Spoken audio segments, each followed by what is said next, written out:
Next week, I will stop to eat for 12 days. Just water and some tea. It's not the first time I'm doing such a long fast. Actually, I'm doing it since 8 years, at least once a year. But every time, something new, something I didn't expect surfaces. In my last fast in December, I had weird dreams about my father and my son and different former bosses. All of them in the same week, and they were somehow connected. They weren't pleasant dreams, but not nightmares either. You know, the kind of dreams where you wake up and they leave something to think about. And these dreams I had back then, they were actually pointing at some unresolved things I had apparently filed away well enough to not notice during my daily life. In this video, I want to talk about these experiences, why I keep going back to it, and what I hope to find out next week. Most people, when they talk about long-term fasting, they will talk about the health benefits, about cell repair, about the weight loss, and about the benefits for our metabolism. And that's why I also started doing that 8 years ago. But over time, something changed. When I'm doing that today, it's much more about the psychological and mental effects that are coming with the fast. I mean, I still appreciate the health benefits, but these are side effects for me. I see it much more as a spiritual journey on my path of individuation, because the fast enables deep inner psychological work. So let's start with one of the dreams I had in December 25 during my last fast. I was on day 4, and every night before I had already very intense and vivid dreams. I was waking up at 5 a.m. and the first thing I did was writing down 4 pages into my dream journal, just about that night. In the dream there was my father, my son, and also 2 former bosses I hadn't thought about in years. An important point in dream interpretation is that not always, but usually, the figures or the persons in your dream, they're not necessarily the persons. They are more the reflections of their characteristics in your life.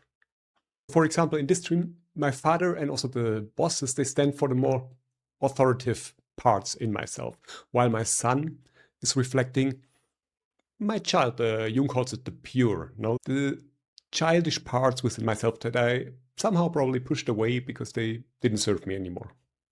The great thing about dreams during fasting is that they get like a strange and very specific texture. They become like movies. They become more metaphoric, more symbolic. But that means at the same time they're also trying to tell you more. You just need to listen and try to understand it. And the dreams I had then, they were very precise, and I could feel the emotions in these dreams much more than when I was eating. And that's an important point, right? Because that means these emotions, they existed before the fast. It's not that the fast is creating this psychological, emotional material. The fast just removes the mechanisms we use to avoid it. And suddenly it is visible. Another big advantage of fasting that I found for myself is that it removes my daily distractions. I'm doing now personal development since 25 years, but still sometimes I'm procrastinating. Actually, daily. If I have a task that I don't like, if I have to write something where I don't have the inspiration yet, and I have no ways to bring the ideas to paper, or if I should have a difficult call or conversation, what I'm doing is I'm walking into the kitchen, getting a coffee or getting some nuts, a snack, just doing something that keeps me away from the work that I actually should do.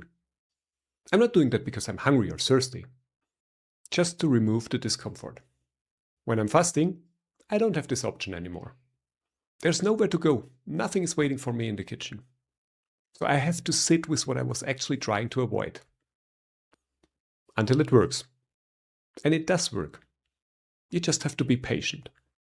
When was the last time that you opened the fridge in the middle of a work task? Not because you were hungry, just because you were avoiding something. The point is, usually we don't even realize how often we use such mechanisms like food or snacks or coffee just to escape our own thoughts. And that leads us directly to the next benefit of fasting. It brings back boredom. I think that is one of the most underrated effects of extended fasting, that we are forced again into real boredom. This is of course only true if you don't replace the food habits you usually have with something else, with your cell phone, for example. And with boredom, I mean the real kind of boredom, the old, ancient kind of boredom. Not the boredom you have after scrolling through Instagram for 1 hour. And also not the busy boredom where you're just bored of your tasks that you don't like to do. But the real experience of sitting with nothing to reach for. And that's actually a great experience, because boredom is not emptiness. Boredom is a threshold state, just before true self-encounter. I have the next question for you. When was the last time that you sat in a room, in a waiting room, or in a bus with nothing? Without your phone, without a snack, without a task. And just allowed yourself to be bored. Most people have to think hard here, because we're trying to avoid these situations, because they're uncomfortable. And if you have difficulties in finding an answer when that was, that in itself is the problem. So when I'm fasting, and I must say during my fast, I usually also put my phone away, not completely, but at least I don't use it so much for entertainment, for social media.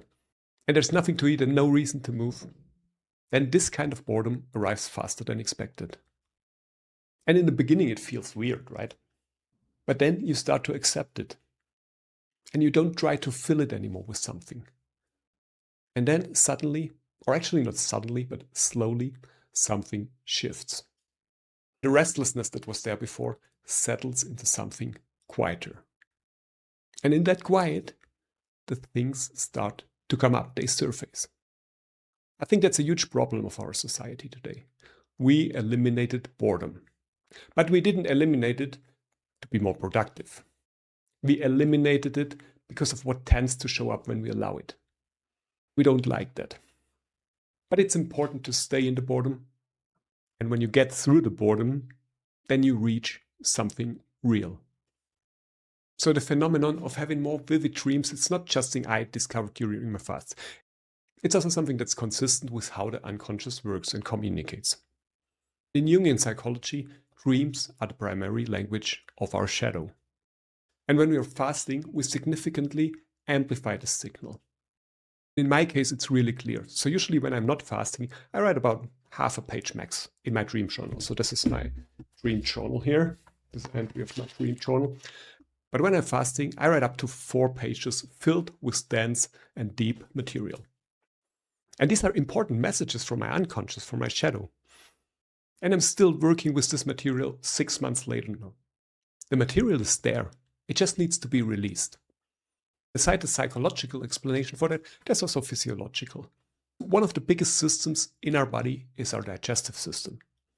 That needs a big part of our energy.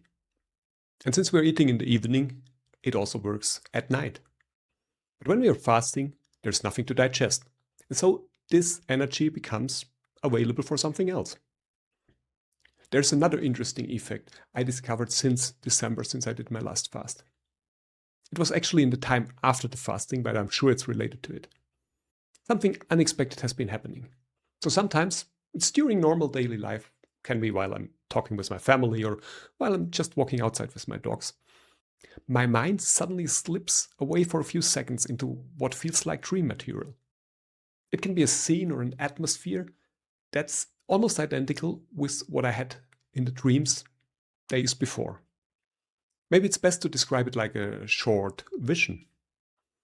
Nothing big or important, and it only lasts a few seconds, but it can feel quite intense and sometimes a bit scary because it's happening without warning. But as I said, usually it's just a few seconds and it's not constant, and I stay grounded, but it's clearly connected to the work I did during the fast. I think the fast helped me to remove parts of the barrier that we have between our unconscious and our conscious, and it helps the information between these two systems to flow more easily. And that's actually the core idea behind shadow work. So let me give you an example about a dream that really changed something in the decisions I made. I had one dream where my former CEO suddenly appeared and he wanted to talk to me. I wanted to do some product manager training, and he told me this training is not available, but he had found a project management program for the next year, one that he himself is planning to attend, and he asked me if I want to join him. I was surprised because I actually thought he didn't like me. And now suddenly he offered me to do with him a training, but I was also unsure because it was not exactly what I wanted to do. I was also a year out in the future. So I told him that, and that I still have to think about it. Later in the same dream, we were sitting in a big dinner. I wanted to sit next to a young woman that I felt drawn to. But when I got to her table, the boss from before was suddenly sitting next to her. And I figured out that she was his girlfriend. Then another couple at the same table offered us ice cream. But the cones of the ice cream, they were really long and they had some spikes on it. So my boss told me not to eat them because I would injure my tongue or something. And at the end of the dream, I was kite surfing on a lake. I could go out, but I couldn't get back anymore because the wind and the waves kept me pushing in the wrong direction. When I woke up, what stayed with me was not the offer itself. It was the feeling that something had shifted. It was actually a confrontation with the old world that I had left, but it still somehow influenced my life. The dream didn't give me a clear decision, but it made something very honest visible. That I was already moving in a direction where the old structures no longer fit as easily. And that was actually related to a decision that I had to make in my real life, right?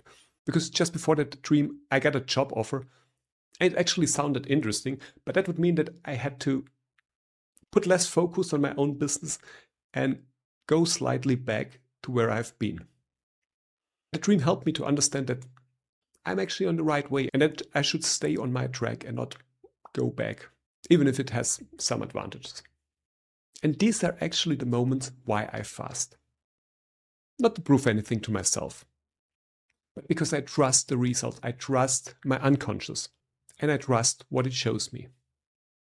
Next week I'm going back to it, just 6 months later. Because I found the results, the experience from the last time, so helpful and so interesting that I thought I have to do it again. I see this as part of my individuation process. I know there's still a lot of material covered under the surface of my unconscious that I didn't fully release and that I'm probably still holding on to. And I know in this material are also things that are uncomfortable and unpleasant and eventually even scary. But I know also if I don't face them, they won't disappear. They will just keep boiling and growing in the underground until they pop up one day. So I decided to control this process actively. For me, it's not just doing another fast to get through it. I'm really going into it consciously, and I want to meet whatever I've been too busy to face or too scared to face. If you want to see how powerful it is and what comes up for me, you should subscribe, because I will document it this time on my channel. Not the fancy stuff, just the raw feelings and experiences. And if you want to approach something similar, you don't have to start with a 12-day fast.